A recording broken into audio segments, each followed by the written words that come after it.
What happens when world champions, Olympic medalists, and rising sprint stars collide in the women's 200 meters? In this video, we analyze two unforgettable races, highlighting how Kambundji shocked the field and how Elaine Thompson-Herah reaffirmed her dominance.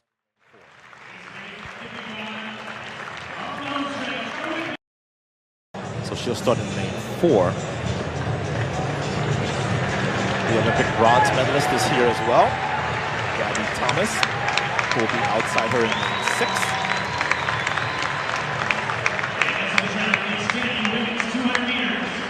The question is, guys, is this her last Prefontaine Classic? She's been coming here for a very long time. So here's Desiree Bryant, the 2019 U.S. champion at 200 meters. And this is Brittany Brown, World Championship silver medalist in 2019 and 11-time All-American while at the University of Iowa. Jenna Brandini will get a big hand as a former Oregon Duck. She made the Olympic team at both 100 and 200. And got a silver as part of the women's 4x1 for Team USA. Didn't make the final in the 200. Gabby Thomas, the Olympic bronze medalist from Tokyo. She was the Olympic trials winner here. Her personal best is on this track as well. And this is Dina Asher-Smith. Had a tough Olympics, had a big showing in 2019 where she won gold in this event. Didn't make it to the finals of the 100, pulled out of the 200 and won a medal on the 4x1.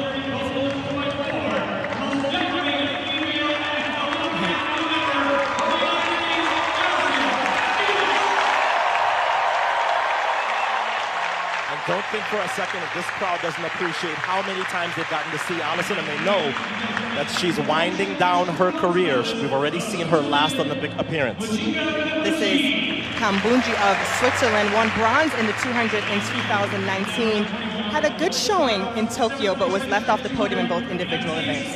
Lena Irby left Tokyo with 2 medals, gold in the 4x4 with Team USA, and a bronze in the mixed 4x400 meters. She ran the prelims in both of those events. So I like Gabby Thomas here in 6. Dina Asher-Smith in lane 7, the world champion, but she has been dealing with some injuries, and she did not run the 200 in Tokyo and didn't make it to the final in the 100 meters. Got to be a tough decision for some of these athletes at the late stages of their career because of the shift in the scheduling. It's an Olympic year followed by a World Championship year followed by another World Championship year and then Paris. So it's like there's something to shoot for each and every year on the next 4 years on the track and field calendar. So they'll get into the blocks here for the women's 200 meters. Certainly the crowd favorite is Felix. Gabby Thomas represents the new generation of half-lappers. That's right, and you see how calm she looks and poised. The last time she was on this track, 21:61. I'd be feeling very confident to line up in lane 6 and here today. Olympic medalists have run very well here today. Remember that. There's only one Olympic medalist in the individual event, that's Gabby Thomas.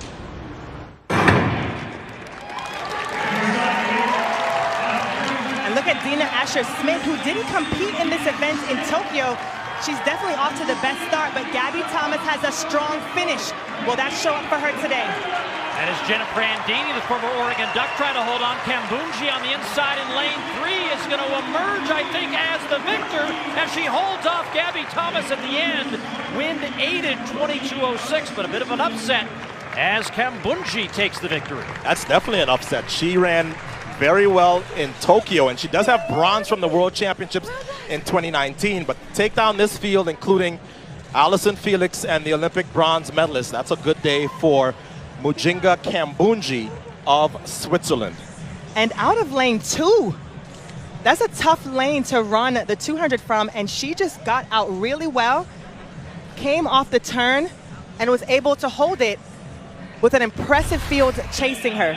Yeah, anybody, here's Kambundji in 3. Anybody holding off Gabby Thomas late in the race, you know they are running a very good final 100. And at this point, you see Gabby Thomas in the middle of your picture, picking off athletes, but she would not catch Kambundji today. So this is a very high quality field, including Olympians and Olympic medalists, but it's Kambundji's day here today in Eugene.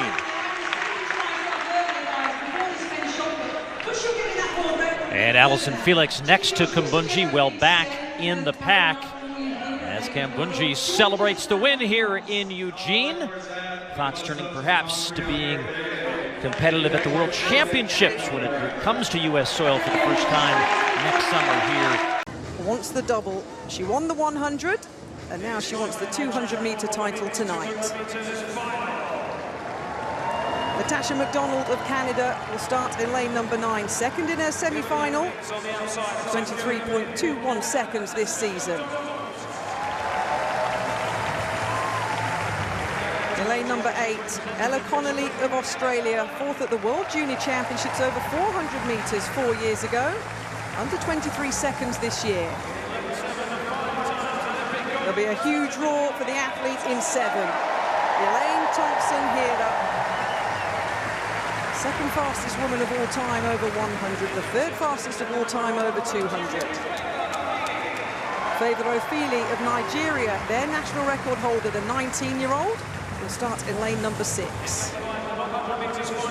Natalia White of Jamaica will start in 5, 8th in the 100-meter final here, 4th at the Jamaican National Championships this year over this distance.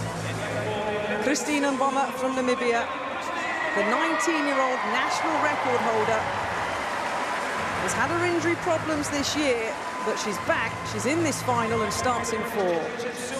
Beth Dobbin of Scotland. The line-up in lane number 3, a semi-finalist in the Olympics last year, the Scottish record holder, 22.5 at her best. And completing the lineup from the Gambia, Gina Bass, just outside 23 seconds in qualifying. She starts in lane number 2. So the final track action on this Saturday night. Bass, Dobbin, and Mboma, White. Ofili, Thompson-Hera, there she is, Connolly and McDonald. She won the 100 meters in 10.95 seconds. That was her first individual Commonwealth Games medal.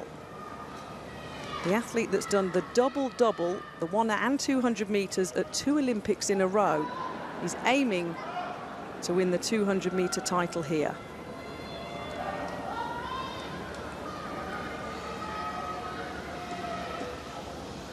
Still shouts from fans around the crowd. But a clean start. Thompson-Hera has got out nicely in lane number 7. She's took the stagger from Connolly outside of her.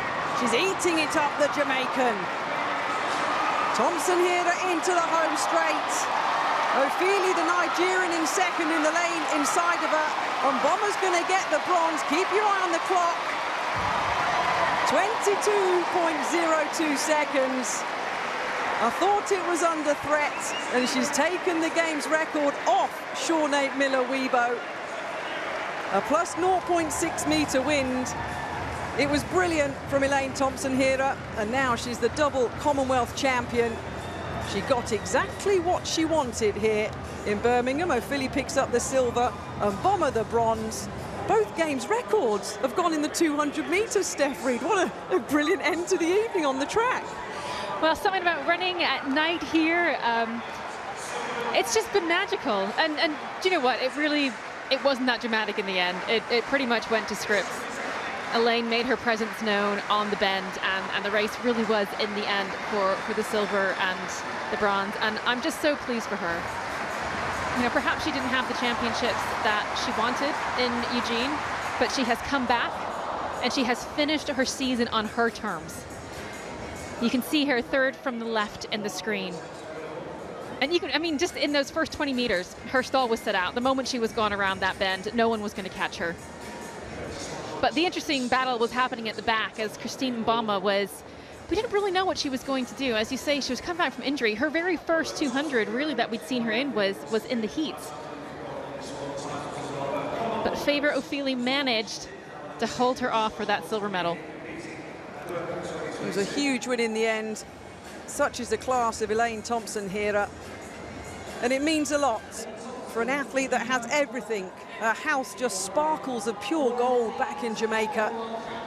And as we said at the start of tonight's broadcast, Jamaican Independence Day today, and they've had a storming session here again in Birmingham.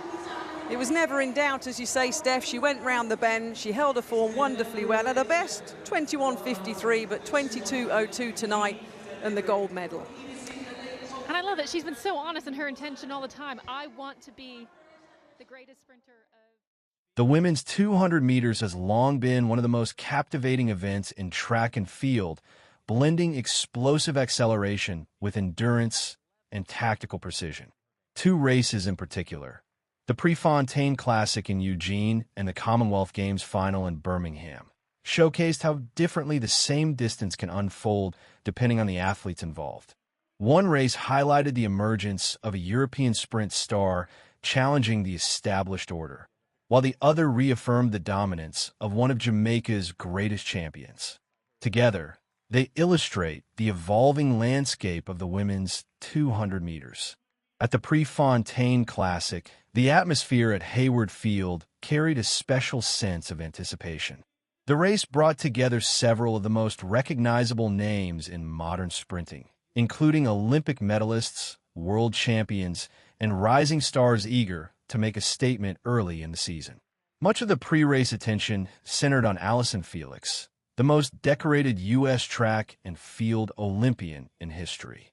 With 11 Olympic medals and a long-standing connection to Eugene, where she had previously set one of her personal bests, the stadium treated her appearance as something close to a farewell moment. Yet while Felix commanded the emotional spotlight, the competitive focus fell on the next generation. Gabby entered the race as one of the clear favorites. Known for her powerful finishing speed and smooth running mechanics, the Olympic bronze medalist represented the new wave of American sprinting talent. Dina, the 2019 world champion from Great Britain, added further prestige to the lineup as she sought to rebuild momentum after an Olympic season disrupted by injury. On paper, the race appeared wide open. In practice, however, Kambundji quickly seized control. From the moment the gun fired, the Swiss sprinter attacked the curve with aggressive intent. Running from an inside lane, she executed the bend with exceptional efficiency, maintaining a compact stride pattern while gradually increasing her cadence. Smith displayed her characteristic early speed, and Thomas began building the kind of late acceleration that has become her trademark. But Kambundji never relinquished the advantage. By the time the athletes entered the home straight, the Swiss star had already established a decisive lead. Her transition off the curve was nearly flawless. Upright posture, relaxed shoulders, and perfectly timed stride frequency allowed her to maintain momentum while others struggled to close the gap. Thomas surged strongly in the final meters, while Smith fought to remain competitive, but the race was effectively decided. Kambundji crossed the finish line first, delivering one of the most convincing victories of the meet and proving that European sprinting could challenge the traditional powerhouses. While Eugene showcased the rise of a new contender, the Commonwealth Games final in Birmingham told a different story, one centered on established greatness. Elaine Thompson-Herah entered the championship already carrying enormous expectations. Earlier in the week, she had claimed gold in the 100 meters with a time of 10.95 seconds, reaffirming her reputation as one of the fastest women in history. The 200 meters offered her the opportunity to complete a sprint double and further strengthen her legacy. Unlike the tactical battle scene in Eugene, the Birmingham race unfolded as a demonstration of control and experience. Thompson-Herah approached the curve with the confidence of an athlete who has repeatedly succeeded on the sport's biggest stages. Her technique through the bend was fluid and efficient, allowing her to build speed without appearing strained. Challengers such as Nigeria's Favour Afolabi and Jamaica's Natalia White attempted to stay within striking distance, but the Olympic champion's rhythm proved impossible to disrupt. As the runners entered the straight, Thompson-Herah shifted gears with the kind of effortless acceleration that has defined her career. Her stride lengthened, her cadence increased, and within seconds the gap began to grow. By the final meters, the outcome was clear. Thompson-Herah crossed the line to secure the gold medal and complete her Commonwealth Games sprint double, reinforcing Jamaica's enduring dominance in short-distance events. When viewed together, these two races reveal an intriguing contrast within the women's 200 meters. The Prefontaine Classic highlighted the rise of new challengers, such as Kambundji, athletes capable of disrupting the traditional sprint hierarchy. Meanwhile, the Commonwealth Games reminded the world that champions like Elaine Thompson-Herah remain capable of delivering performances that define an era. In one race, a new force emerged. In the other, a legend reaffirmed her greatness. And together, they demonstrated that the women's 200 meters continues to evolve, driven by both rising stars and the enduring brilliance of established icons.